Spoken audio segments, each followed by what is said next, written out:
Kwano gwange gwe yeekumira ku Yogi Updates nkutegeeza nti weebale nnyo okwekumira ku mayengo gano tukomyewo nate kubanga jjukira ffe tweyamu baweereza mu budde bonna mu kadde konna weetaaga information tujja kubanga tumukutuusaako. Muganda wange gwe gy'otabeera ffe tutalagga ne tutambula okwetooloola eggwanga lyonna nga tukunoonyeza ebyo ebizimba eggwanga era ebigenda okyusakyusa eggwanga muganda wange nga tukubaganya wamu n'ebirowoozo nga twewa ku ndowooza ez'enjawulo nga twewa ne ideologies ez'enjawulo mu comment section ng'omukwano gwange ali eyo ampuliriza ne tuba nga tusobola okuteekayo ebigambo ebigenda okuba nga bijjuna ensi eno nga bijjuna eggwanga nga bigituusa ku magenda gaayo gwe mukwano gwange kubanga tulwane nnyo okubanga ensi yaffe tetuzikirira kubanga bano abasajja bo kye baliko kyakuwangaalira mu ntebe yaabwe nakuuma byabwe wabula eggwanga gye liraga gye likomekkerera bo tebabifaako gwe mukwano gwange yeekumira ku Yogi Updates TV. Nkutegeeza muganda wange teweerabira ku subscribinga, genda maaso n'okubanga osubscribinga,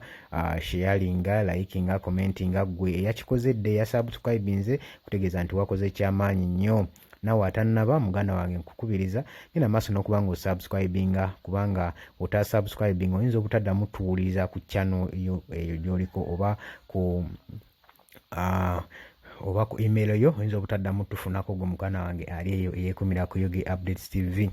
Kutegeeza nti nno okola kyamaanyi nnyo nnyo ddala. Baganda bange abali Saudi, abali Bulaaya, abali South Africa, Qatar, Oman, abali Canada, abali UK, USA, nenyani ndekaani bannange, menyani ndekaani. Waliwo baganda bange abali Dubai nammwe mubeerako ddala mbalaba nnyo wano mu comment section nga mujja. Mubeezezzaawo amayengo g'omukutu guno kubanga gubeera ku mpewo buli kadde essaawa 4. Mbaagala nnyo mbaagala bya nsusso. Mwebale nnyo okusubscribinga mmwe baganda bange abali eyo. Mukoze kyamaanyi naawe okusubscribingako otaddeko ettaffaali ddene mu kulwanyisa ebigenda mu maaso mu ggwanga. Gw'omu ku balwanirira eggwanga lyo gwe muganda wange ali eyo. Ate osubscribinga n'eddoboozi lituuka wala ly'oba otadde mu comment section omukwano gwange ekyo njagala nakyo nkikutegeeze. N'oba ng'osharinze kagenda wala, buli muntu aba akatambuza kaba katuukira ddala wala nnyo ku oyo gwe twagala katuukeko gwe mukwano gwange yeekumira ku Yogi Updates TV. Muganda wange ensonga gye mbadde njagala okukuleetera, sirowooza nti no bano abasajja abyevuddeyo mbu balwanyisa enguzi banaasobola okulwanyisa enguzi. Pulezidenti Yoweri Kaguta Museveni nze sirowooza nti no ajja kumalako n'okulwanyisa enguzi nga ye bw'agamba. Nze ndaba nga akootakoota mu gaalumonde. Ne bano baawadde ebifo ebinene mu gavumenti mu State House okubeera nga balwanyisa enguzi. Nze ndaba afuuyira ndiga mulere kuba bo bennyini kyakulabirako kikyamu. Balina loro example embi ey'okubanga bo bennyini ekintu kino bye baakisookamu ekyokulya enguzi. Simanyi wa gye beenenyeza naye be yawadde ate beetera okuba nga bayiga bannaabwe babeere nga balwanyisa enguzi. Ekintu ekikyamu ennyo. Nze ngamba Pulezidenti Yoweri Kaguta Museveni tasobola kumalawo buli bwa nguzi na kutereeza ggwanga ng'ate abantu be yeeguya abamukuumidde mu ntebe oba kale wabanga akyeguya abantu bano abamukuumidde mu ntebe ate nga be bali enguzi be basinga okutambuza ekigambo ky'enguzi mu ggwanga. Nze ndaba nga aba yeerimba okuggyako ng'ayagala okukola enkyukakyuka mu sisitimu y'eggwanga nga ye bw'abanga eggwanga lino alyagala ye kennyini alina okwesaddaaka n'ava ku ntebe. Lwaki olaba ng'ekyebwewusa oba ekyobulalu naye nga kintu kituufu kubanga ye wabanga akyayina nkiyite grid gwe bayita omulugube ogw'okuba nga akyayagala entebe ya Uganda ku myaka gy'afugidde, kitegeeza n'enguzi egenda sigalawo ng'etambulira ku ye kubanga abagirya batambulira ku ye ate be bamukuuma okubeera mu ntebe eyo. Kati olina ng'eki gy'oŋŋamba nti nno ogenda kwesalako facilities ezikugabirira mu ki ky'oba oyagala okukola ezikuumidde mu kifo ky'oliko tosobola zisalako. Kitegeeza bw'ozisalako naawe oba ogenze.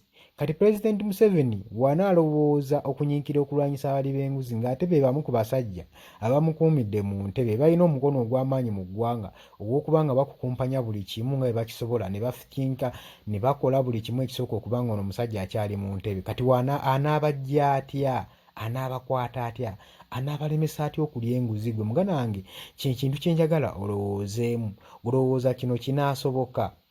kubanga nze kyendaba natuddawo n'endowooza ne ŋŋamba enguzi ng'eno eggwa mu ggwanga sisitimu y'eggwanga yonna erina kuyiibwa erina kusiipingibwa awe alina kusapulesinga out sisitimu yonna eri mu gavumenti.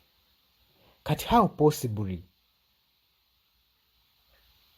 possibly can it happen ng'ate gwe okyayagala entebe y'obukulembeze? Kitegeeza gwe olina okwesaddaaka n'ova ku ntebe y'obukulembeze, then bano abanaddawo oba naawe kennyini osobola okudda eyo wabbali n'okolanga ne tuba nga twekwebuuzaako ng'otuwa ku magezi. Kitegeeza ajja kuba talinaamu kweguya n'abasajja bano, ajja kuba abayerera ddala basweepingira off on the political table, ajja kuba abeerawo bwezi. Bano abali b'enguzi beetaaga kukwata bukwasi, beetaaga kwera bwezi, kubanga wona okwata obukwasi obeera nga alonda, oba nkugambe ki, obeera nga alonda omuceere ogugudde mu ttaka, kale oba nga alonda sukaali agudde mu ttaka mbw'oyonje waayiise. Sukaali ng'ayiise mu ttaka, muganda wange oba tokyalina ky'otaasa, oba olina kwera bwezi. Kati n'abali b'enguzi mu ggwanga lyaffe bwe batyo bwe bali. Oli alina kukwata bukwasi lweyo n'ayera bwezi n'abamanya nti ekyo kitundu ekisooka akimaze akyeze kiri kiriini.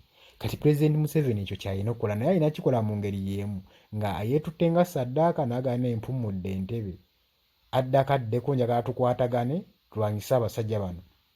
Nze mbeeguya olw'ensonga balina okunkuumira mu ntebe. Kati kye babadde banneeguyako kankiggyeko, kye mbadde mbeeguyako kankyeggyeko, ndabe okuba nga tewali nsonga n'emu eyinza oba tewali obstacle n'emu eyinza kunneesimba mu maaso kubanga nnwanyisa abasajja bano.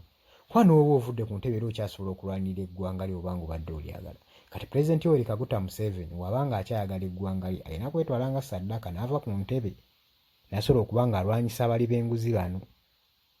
Ye yokka engeri entuufu, naye wagamba nti naakyali mu ntebe agenda balwanyisa n'ekisanja ekijja akyagala mbw'alwanyisa abali b'enguzi, nze ndabawaawo ng'afuuyira ndiga mulere okubanga nga kugamba kiyeggoyoggo ng'awummudde tannatuuka, ng'omukwano gwange ali eyo. So kino ekintu okijjamu obbagoba okusobola okweggamba ofuukuuza enguzi yonna gy'eri buli muli wa nguzi.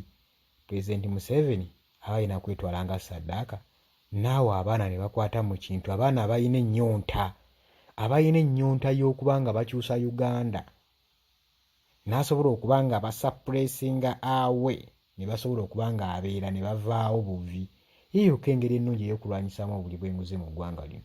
Tetogenda kubeera eyo ekisaanyi okyagala ate oyagala kulwanyisa enguzi, kati ate b'olwanyisa be bakulonda be bakuumidde muganda wange gwampuliriza. Ate balwanyisa be bamukuumira mu ntebe gy'alimu. Akitegeeza abeeguya abeetaaga, kati ogenda mumusongamu oti olunwe ng'omwetaaga kalulu akaddako. Weetaaga Minister of Uganda Human Rights Commission omwetaaga. Weetaaga ba commissioners abali mu parliament okulonda mu biddako. Balidde ssente era obalaba obeetaaga. Weetaaga speaker wa parliament omwetaaga. Ba magistrate bonna obeetaaga. Bajjaaja balamuzi obeetaaga. Kati ogenda kuba olwanyisa otya enguzi? Ebitongole bya poliisi byonna ebisinga okulya enguzi okimanyi bulungi wano mu Uganda. Ekitongole okyetaaga okukubira abasajja emiggo nga beekalakaasa, naye ng'okimanyi enguzi bagirya. Abali mu ministry ez'amagye kintuwa nawe obuvuyo bungi nnyo obuliyo obumanyi era nabo beetaaga. Kati ogenda kulwanyisa otya enguzi nga buli gw'ogenda okuba ng'osongamu olwo omwetaaga akubeererewo baddayi haadizi bo? Nze ndaba nga beerimba. Bannayuganda temusibwa katambaala ku mutwe, muzookuke mutunuulire ensonga zino obanga oyagala ensi ye ekyukekyuke. Gwe muganda wange yeekumira ku UG Updates TV. Tegeeza towerabira ku subscribinga, sharinga eddoboozi lino lituuke wala, subscribinga osobole oddyongerayo. Mbaagala nnyo, tugenda kuba nga tukomawo baganda bange. Mwebale kwekumira ku UG Updates TV. Mukola kyamaanyi nnyo baganda bange abali eyo. Abakola ngeno mutuwuliriza, we mutulaba, we mukomentinga, si kyangu. Ne mmwe mwewaayo ne mukikola ne musobola okutuukiriza omulimu gw'okuba nga amayengo gano gabeerako era ne gagenda wala gwe mukwano gwange eyeekumira ku UG Updates TV. Tubaagala nnyo.